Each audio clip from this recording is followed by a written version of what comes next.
The murders of the Zizians, the 6 lives taken, that began here with these writings, and the Void Goddess blog is an unsettling monument to a figure who spiraled into a violent ideologue. This site is a digital shrine to the writings of Jack Ziz LaSota, the failed computer programmer who became the leader of a death cult.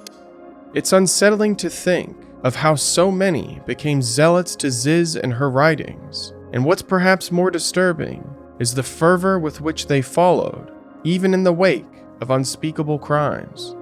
The site's curator does not merely archive Ziz's writings, they worship them. Their words, a gift to the girl who liberated me, speak of a reverence that borders on the religious, as if the very act of maintaining this shrine is a form of penance, or worse, a crusade. This is not just the work of an individual preserving history, it is the work of a believer maintaining a doctrine. Throughout history and across the internet, we see the same pattern. Radical ideas attract devoted followers, often the disenfranchised or those seeking meaning, and through sheer conviction, these ideas take on a life of their own. The tragic reality is that fervor does not require virtue, only belief. The Void Goddess blog is a first-hand account of Jack LaSota's unraveling. And what makes these posts so unsettling isn't just their content, but the way they reveal a person utterly consumed with their own doctrine, blind to the destruction they wrought. They show us not just how dangerous ideas spread, but how, in the hands of the wrong person, belief itself can become a weapon. In Punching Evil, LaSota lays out a dangerous justification for violence, wrapped in the language of morality. At its core, it's a crude distortion of a philosophical dilemma known as the paradox of tolerance, which argues that societies cannot allow intolerance indefinitely. Otherwise, intolerance would eventually overtake tolerance and become the ruling paradigm. Essentially, this means that a society that is dogmatically nonviolent would inevitably be overrun by those who are willing to commit violence.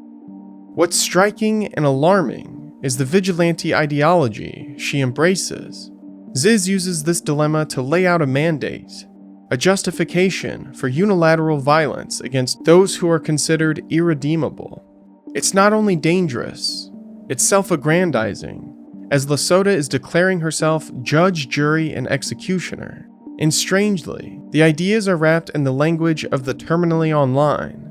She refers to enemies who feed on the weak as vampires, and she imagines that if she fell when battling these vampires, countless others would rise to avenge her, swept up in the righteousness of her cause. At one point, she boasts an almost delusional level of self-importance, claiming there are more people who would probably actually avenge me if I was killed or unjustly imprisoned than almost anyone in the modern era.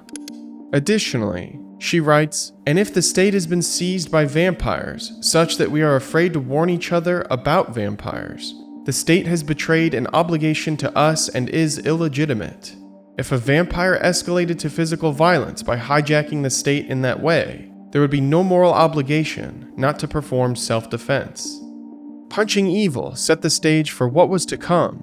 By openly endorsing violent self-defense against perceived evil, LaSota normalized the idea of attacking law enforcement and enemies for her cause.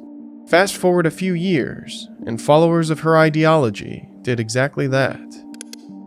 LaSota's post titled Good Group and PASIC's Doom is another progression of the ideological framework around control, dominance, and manipulation. It outlines some interactions with Gwen Danielson that involved decision theory, power struggle, and the language of self-improvement. However, the posts demonstrate that Ziz sees human relationships solely as games of influence, where the goal is to avoid being dominated while ensuring that others can be controlled.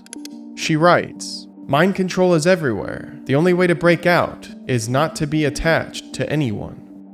Ziz's writings reveal the extent of her paranoia and obsession with power. She describes a moment of personal realization when she accuses Gwen of manipulating her financially, coining the term money vampire to characterize Gwen's supposed behavior. This is significant, not just because it shows her willingness to dehumanize others when they inconvenience her, but because it sets up a broader pattern. Anyone who exerts influence over her is a manipulator, while her own actions, no matter how coercive, are framed as justified and even necessary. This obsession with control escalates into an outright confrontation. When she feels that Gwen is asserting too much power, she frames their relationship as a zero-sum struggle. If that was true, we might as well try to kill each other, right then and there. It's clear that to Ziz, ideological differences are not just disagreements, but existential threats. Her interactions with Pasek follow a similar trajectory.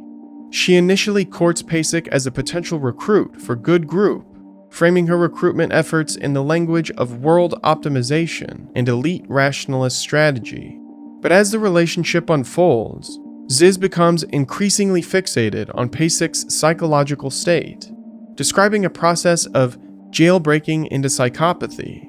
Here it becomes clear that this is not about morality or intellectual growth. It's about reshaping others in her own image. And when Pasek inevitably succumbs to her own demons, there is no grief or reflection, just the cold acknowledgement from Ziz that her project had failed. Net Negative is perhaps the most revealing of these posts. It strips away the layers of justification and reveals the process of dehumanization, detachment, and self-annihilation. It's a post that exposes how Ziz created an ideology that functioned as a black hole, drawing in those who already felt isolated, convincing them that their only path to meaning was through absolute submission, and then inevitably leading them to destruction. It's the same rhetoric from her other posts, where Ziz declares that those who do not actively fight against corruption are complicit in it, where every action, every belief, and every identity must be scrutinized for its utility. If you are not making things better, you are making things worse. If you are not saving the world, you are destroying it. For Ziz, there was no middle ground, and for those caught in her orbit, this created a game where the only winning move was self-destruction. In this post, she speaks of a world that is corrupt beyond repair. She lays out the case for preemptive violence, arguing that those who cannot be saved must be removed. And in Net Negative, she applies that same calculus to herself.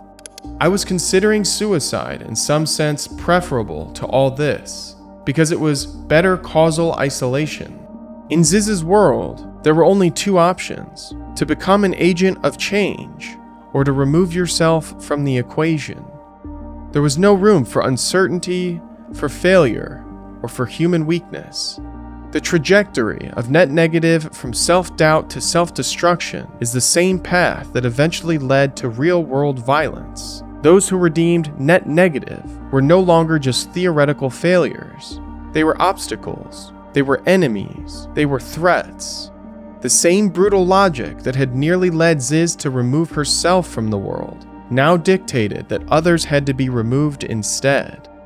The ideology, built by Ziz, was designed to destroy its own followers, not deliberately, but as an inevitable outcome of its own relentless logic.